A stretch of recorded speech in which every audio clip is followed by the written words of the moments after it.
राहुल गांधी के बाद बढ़ सकती हैं प्रियंका गांधी की मुश्किलें। सुप्रीम कोर्ट की अवमानना पर प्रियंका गांधी के खिलाफ होगा केस।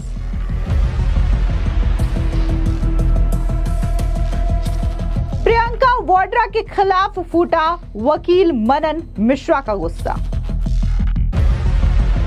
मनन मिश्रा बोले, प्रियंका के खिलाफ करेंगे अवमानना का केस। संसद के बाहर मीडिया पर वो लगातार टिप्पणी पर टिप्पणी करती जा रही हैं। ये कोर्ट का एकदम clear case of contempt of court है, अवमानना का मामला है। हम लोग अवमानना का एक याचिका दायर करेंगे, कोर्ट से आग्रह करेंगे कि नोटिस हो उनको सजाओ।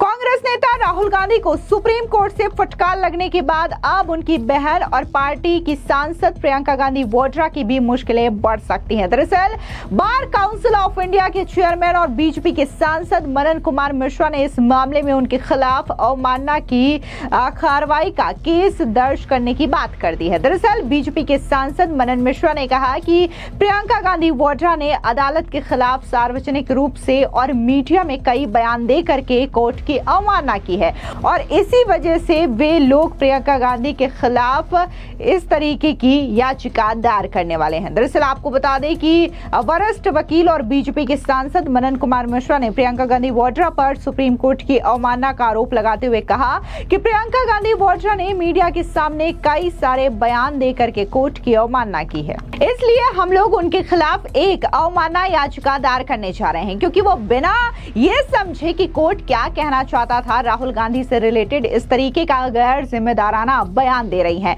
उन्होंने कहा कि याचिका बार और वकीलों की ओर से दायर की जाएगी। इस देश की जनता इस तरीके के गैर जिम्मेदाराना बयानों को बर्दाश्त नहीं करेगी। आप भी सुनिए कि क्या कुछ बार काउंसिल ऑफ इंडिया के चेयरमैन मनन कुमार मिश्रा ने कहा। निश्चित तौर पे प्रियंका जी ने और उनके कुछ फॉलोअर्स ने न्यायालय की अवमानना की है और इस ढंग की टिप्पणी बिल्कुल ही बर्दाश्त नहीं है। खास करके लीगल फील्ड के लोगों को, इस देश की जनता भी ऐसे ढंग की टिप्पणी बर्दाश्त नहीं करेगी। कोर्ट ने कहा कि इस ढंग के लोगों को राष्ट्रप्रेमी नहीं कहा जा सकता है, तो इसमें क्या गलत था भाई? आपने सेना की बेइज्जती की, आपने सेना पे आक्रमण किया अपने बयानों से, और कोर्ट ने अगर पूछ दिया कि 2000 स्क्वायर किलोमीटर जिसकी आप बात कर रहे हैं वो आपने वहां जाके कोई सबूत आपके पास है, वो आपने जाके नापा है अपने से, तो इसमें क्या गलत हो गया कि लगातार संसद के बाहर मीडिया पर वो लगातार टिप्पणी पर टिप्पणी करती जा रही हैं। ये कोर्ट का एकदम clear case of contempt of court है, अवमानना का मामला है। हम लोग अवमानना का एक याचिका दायर करेंगे, कोर्ट से आग्रह करेंगे कि नोटिस हो उनको सजाओ। सर, ये आपका इंडिविजुअल होगा या बार काउंसिल की तरफ से होगा?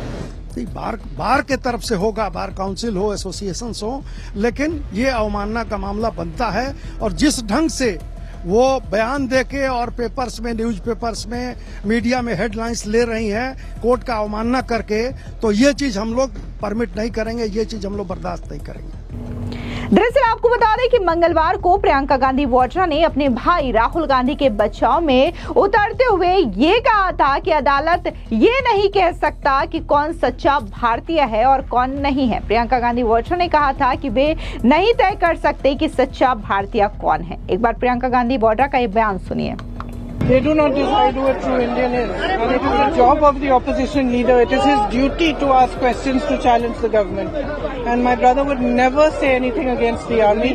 He holds the army in the highest respect.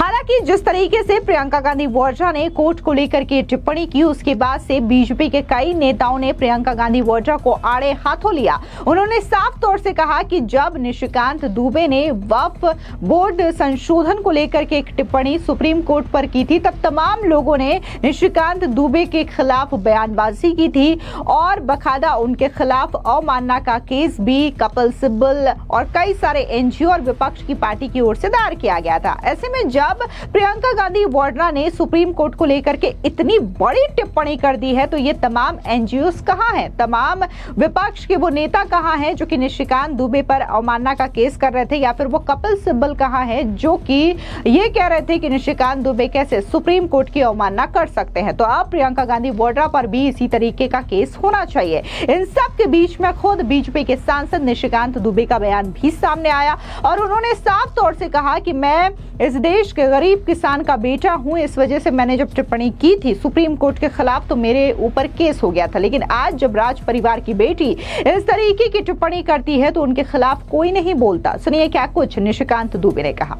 So it is a misinterpretation. सरकार ने तो कुछ नहीं कहा ना, माननीय सर्वोच्च न्यायालय ने कहा। सर्वोच्च न्यायालय ने क्या कहा कि आप लीडर ऑफ द अपोजिशन हैं और देश की सुरक्षा के बारे में कोई बात यदि कह रहे हैं कि चाइना ने 2000 किलोमीटर जो है जगह ले लिया, तो उसका कोई प्रमाण तो होना चाहिए ना।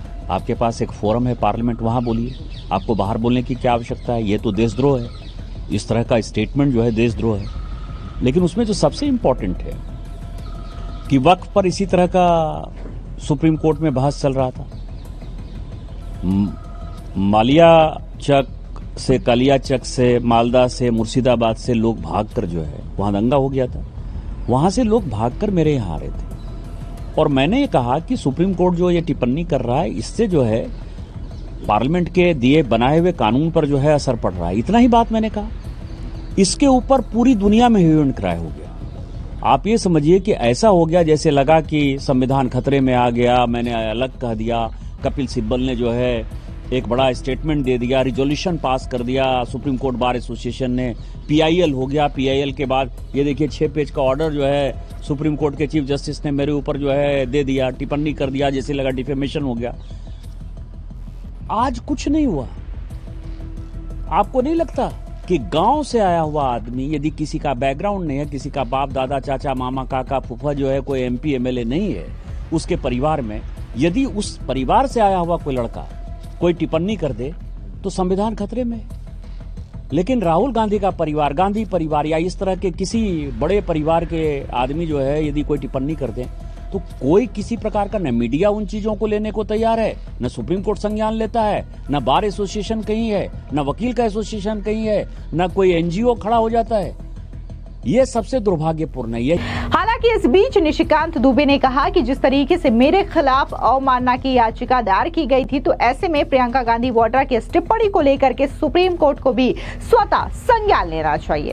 यही बात मैं कहना चाहता हूं और सुप्रीम कोर्ट को इसके ऊपर संज्ञान लेना चाहिए कि गरीबों के लिए अलग कानून, अमीरों के लिए अलग कानून, ये तो मैंने सुना था, लेकिन गांव के लिए अलग कानून, शहर के लिए अलग कानून, परिवार के लिए अलग कानून, परिवारवादी लोगों के लिए अलग कानून, ये जो चीजें हैं। और सुप्रीम कोर्ट में जो टिप्पणी, सुप्रीम कोर्ट के बारे में जो टिप्पणी आज प्रियंका गांधी जी ने किया है और पूरे यूपीए गठबंधन ने किया है, आज जो यूपीए गठबंधन की मीटिंग थी उसमें भी इस तरह की जो बातें आई हैं, इसको सुगो मोटो जो है जिस तरह से मेरे लिए संज्ञान लिया सुप्रीम कोर्ट ने, तो सुप्रीम कोर्ट को लेना चाहिए। नहीं तो ये माना जाएगा कि कानून दो लोगों के लिए अलग अलग है।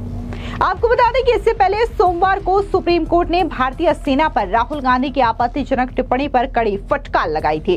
राहुल गांधी ने टिप्पणी 2022 में अरुणाचल प्रदेश में एक सैन्य संघर्ष के संदर्भ में की थी। दरअसल आपको बता दें कि ये जो टिप्पणी राहुल गांधी की थी वो गलवान घाटी में जिस तरीके से भारतीय सैनिक और चाइनीज सैनिक के बीच में झड़प हुई थी उसको लेकर के दी थी। सुप्रीम कोर्ट की जस्टिस दीपांकर दत्ता और एजी मसीह की खंडपीठ ने राहुल गांधी की सेना को लेकर के की गई टिप्पणी पर उन्हें सख्ती से टोका और इसी के साथ ही फटकार लगाई। इस दौरान जस्टिस दीपांकर दत्ता ने कहा कि आपको ये कैसे पता कि चीन ने भारत की 2000 वर्ग किलोमीटर जमीन को हड़प लिया है? इसको लेकर के क्या विश्वसनीय सबूत आपके पास है? अगर आप सच्चे भारतीय होते तो इस तरीके की टिप्पणी नहीं करते। जब सीमा पर संघर्ष चल रहा हो क्या आप ये सब कह सकते हैं? असल में राहुल गांधी ने ये आपत्तिजनक बयान भारत जोड़ो यात्रा के दौरान 16 दिसंबर 2022 को दिया था, जिसके बाद भी देश में काफी ज्यादा भूचाल देखने को मिला था। हालांकि जिस तरीके से 2022 में राहुल गांधी ने ये टिप्पणी की थी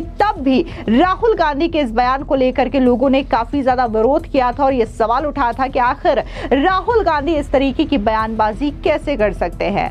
बकायदा तमाम बीजेपी नेता से लेकर के आम जनता भी राहुल गांधी के इस टिप्पणी को लेकर के विरोध कर रही थी। लेकिन अब जिस तरीके से सुप्रीम कोर्ट ने फटकार लगाई है, तो जहां प्रियंका गांधी वाड्रा अपने भाई के बचाव में उतरी तो उन्होंने एक बार फिर से सुप्रीम कोर्ट को लेकर के ये विवादित टिप्पणी कर दी। अब इस पूरे मामले को लेकर के देश की राजनीति और भी ज्यादा गर्मा गई है और बीजेपी और जो बार काउंसिल ऑफ इंडिया के चेयरमैन हैं मनन कुमार मिश्रा, वो प्रियंका गांधी वाड्रा के खिलाफ कोर्ट की अवमानना करने का केस भी दायर करने जा रहे हैं। फिलहाल इस पूरी खबर पर आपकी क्या राय है? कमेंट सेक्शन में जरूर बताएं। धन्यवाद।